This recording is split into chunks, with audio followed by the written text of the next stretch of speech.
The other day someone asked me if they could borrow a notebook, and you know, like the good person I am, I brought different types of notebooks. I brought different options. I was like, would you like this type? Would you like that type? How about this? And I was really tired when I was talking to this person, so like I wasn't really doing my usual filtering or, you know, like seeing the other person's reaction in order to like determine how I'm going to continue, or, you know, stop and make sure that, you know, they understand what I'm trying to say. I went on an entire rant on notebook organization and what to do and how to get the most out of your notebooks, and like I was halfway through speaking and she was just like, Mariam, thank God you're such a loser. I was like, what? And I was just like, it's so useful, and I'm like, yeah. And then I realized I really like this topic. I understand that it's not the coolest, like most groundbreaking topic in the world, but I kind of want to talk about it. So I think we'll start with planners. As you can see from my beautiful shelf right here, I have used the same planner since 2010 all the way up to 2016, and then the 1 year I didn't, 2012, was a really dark year. It's still, you know, a black notebook, and it was a moleskin planner, but it did not afford the luxury that I wanted from a planner, and it was only because I wasn't able to find this in Bahrain. The next year I was just like, you know what, live your dreams. And then I ordered it online. The reason why I liked those planners so much is that there were tabs for every month, and that the notebook cover closed so that the tabs weren't jutting out. But then in 2016 I realized, yes, I love this planner, yes, I use it frequently, but I don't use all of the pages. I don't mind using pages, I don't mind using paper, but I would only use it if I knew it was for a good cause and for a good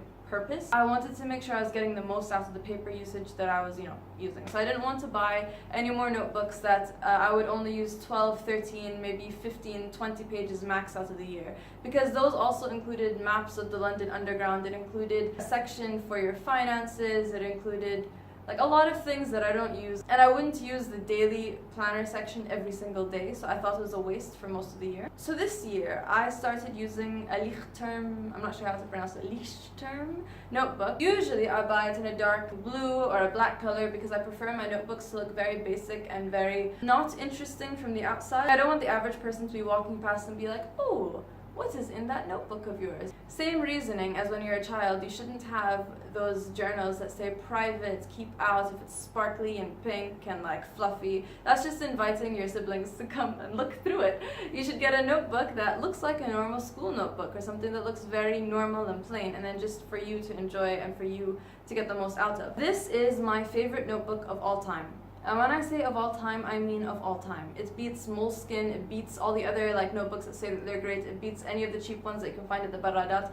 This is the best notebook, in my opinion, in the world.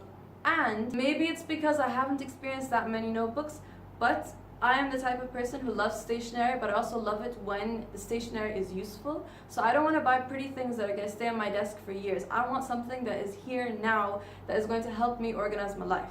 So this notebook is maybe my third or fourth that I've ever gotten from, maybe my fourth notebook I've ever gotten from them. The paper that I have decided to go for this time was the polka dotted one. I hope it shows up on camera. In the past I've gone for the blank one, and I've also gone for the squared notebooks. And the only thing I have against the polka dotted notebook is that when you're writing in Arabic, sometimes it's confusing, so it makes you think that there's a dot in the word where there is none. In beginning there is an index, so there is space for you to write the page number and then the topic of that page, which just means that there are page numbers already written down in the notebook. So it's easy to come back to, easy to index. So in the future, if you ever wanted to have like an entire library of all the notebooks that you filled up throughout your career, you could say notebook 25, page 37, like section D.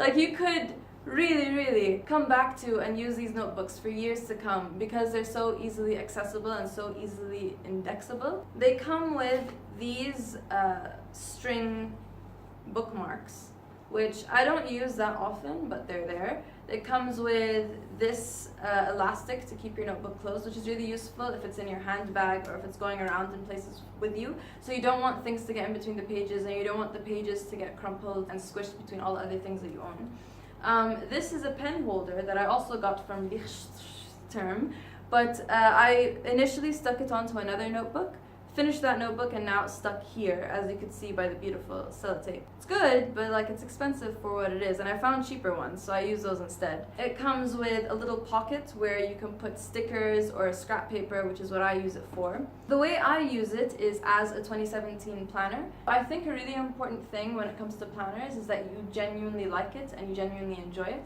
and you want to use it and you want it to be part of your daily or weekly or monthly life. Because if it's something that you don't enjoy using, you're probably never going to use it anyway, and it will start to feel like a chore. I see that we've gone on a tangent. Bringing it back.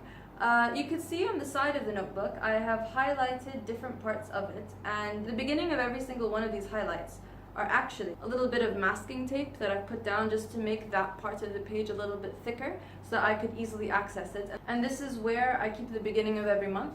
So this is August, and I've kept this writing very bland and very basic because I knew that if I tried, I would mess it up because other people will be seeing it. I draw out every month so that I have all the days of the week. It starts on the day that I want it to start on and ends on the day that I want it to end on. I keep the weekends to be narrower boxes just because the number of polka dots that are available, but also because it's the weekend, you know, chill a little bit. At the beginning of the month, I usually write down every date that's important, any deadlines that I have, anything that I don't want to forget. Speaking of this part, actually, I've noticed that the term notebooks, they lie flat, unlike a lot of other notebooks. One of the benefits of a spiral notebook is that it will lie flat, but then a con to it is that the spirals can get squished or mixed up in other things, and they're not very nice.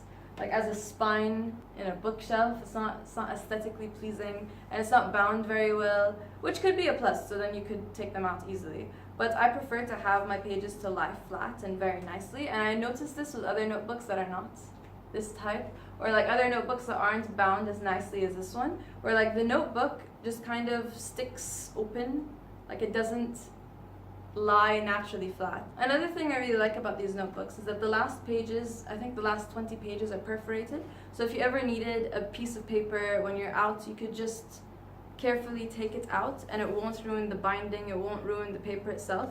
So the pages have that little cut. They have that line that allows you to take it out very easily. So obviously I use it as a yearly planner, but I also use it if I need to make any lists in the moment, if I want to take notes, if I'm outside, if I'm like there's a sudden thing where, you know, I need to take a note on, I would put it in here, and that's the beauty of the index. So if I wanted to get to something very quickly, I'd be able to access it. The goal is to be able to have an index or a glossary. No, I think it's also still an index of all of the important words. So I would have, for example, an index of the word, I don't know, hungry. And I'd have every page where I mentioned the word hungry written down at the end. That would be like so extra, but that is kind of the goal. So I guess this is less of a index and more of a table of contents. Why did I say index? Not sure. This is a table of contents. In other notebooks, if I wanted to have a table of contents but I didn't want to put it at the beginning, I would just change it and call it a fahras and put it at the end. I keep this green tab for my monthly view. I keep this Gudetama sticky note for my daily view, so any of my daily tasks. And I keep this paper clip to hold together any previous pages that I don't want to access anytime soon, and also to have a specific page open whenever I want it. And this one is just a list of movies that my friends have been telling me to watch for years. I think next time I will go for a squared notebook, just because if I'm ever writing in Arabic, it's kind of annoying, just the dots throw me off. So I guess I'm just gonna have to get a squared one. But I really like the look of dots. Something I learned from another notebook, this one, which was given to me by my mother in I think 2012, and you can see it has maps on it because I do have a thing for maps, as you can see in this video right here.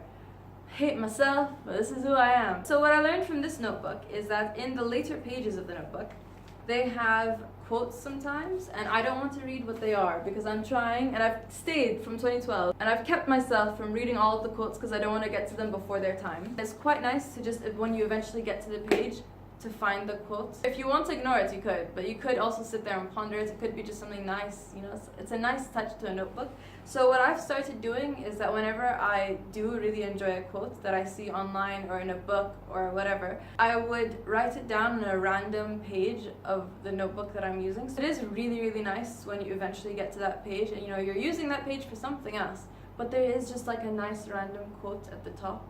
And sometimes they're so fitting for the life or the situation that you're in that moment. I use this notebook to write down all the books that I've read, which is an entire separate topic of its own, because I don't record the books that I've read as soon as I've read them on Goodreads, and I haven't done this for a long time, and a lot of the dates are wrong. So like I might have added a book whenever I remembered to rate it, and so the date of me having read that book is very, very wrong. So I have been using this for a long time, but I mean since my mom gave it to me, but I've been recording the books that I've read since the 21st of June 2011. So I have every book that I've read since that day. Not every book, no. Like there are some books that I haven't. Like I know that there were a couple of years where me and my family like khatamna Quran and I didn't write it down. And I don't know why I didn't. But it feels less like a book that you're reading and more of something that's happening collectively, and you read it over a month. So, I mean, this is most of the books that I've read since 2011, and it is a really nice notebook to have. You can see where I am at this point in time, and you can also see that I really do like sticky tabs, so that you could just, as you go along, have the last page that you're using very available, very accessible. And in that notebook I wrote down page numbers up until a few ahead of the page that I'm already at right now, just so that I can have a fahras at the end and I can say, you know, these are the books that I read in 2011, 2012, 2013, onwards and onwards. And then also I can have, these are the books that I read when I was in Japan, these are the books that I read when I was in Ireland, these are the books that I read when I was in Oman, and like have it very clear, very visible if I ever wanted to access that page. So what I try to do is I try to read an average of a book a week in a year. So that would be 52 books in a year, or 50 books in a year. That is, you know, the beautiful main aim. And I like to do it so that my current status compared to where I was exactly 1 year ago, I like that to be 50 pages. Right now I'm at 42, which is bothering me. But it makes sense because I had a really busy year. Wow, I've rambled on. If you want to see a video on how I use Goodreads or like how I don't know. I'm not sure. There are some topics that I know are only interesting to me, but I don't know what those topics are. When I talk about notebook organization to my friends and my family, sometimes I just get like the blankest looks ever, but then sometimes there's like a spark. There's like one person who gets it. There's someone who will talk to me about it.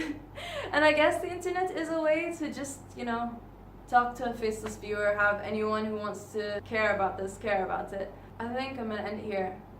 Peace out.